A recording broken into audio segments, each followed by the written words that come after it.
Nasamsam ang mahigit 100,000 pisong halaga ng shabu mula sa isang street-level individual sa isang buy-bust operation sa Iloilo City.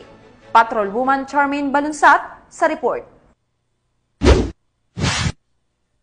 Ang street-level individual sa ikinasang drug buy-bust operation ng mga tauhan ng Iloilo City Police Station 5 sa Barangay Oñate de Leon, Mandurriao, Iloilo City. Nito lamang ika-28 ng Hulyo taong kasalukuyan. Ayon sa officer in charge ng Iloilo City Police Station 5 na si Police Captain Jobert Amado, ang naarestong suspect ay kinilalang si alias Noy, 41 taong gulang at residente ng nasabing syudad. Nakuha sa pag-iingat ng suspect ang 5 transparent plastic sachet na naglalaman ng pinaghihinalaang shabu, buy-bust money at iba pang mga non-drug items. Umabot sa humigit kumulang 18 gramo ng hinihinalang shabu na may standard drug price na 122,400 pesos ang nasamsam sa nasabing operasyon. Kasalukuyang nasa kustudiya na ng Iloilo City Police Station 5 ang suspect para sa tamang dokumentasyon at maharap sa kasong paglabag sa RA 9165 o ang Comprehensive Dangerous Drugs Act of 2002.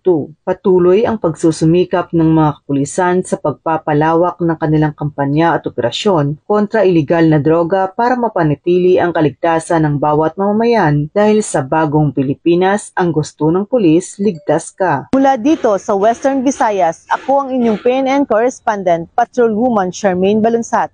Alagad ng batas, tagataguyod ng Balitang Pulis.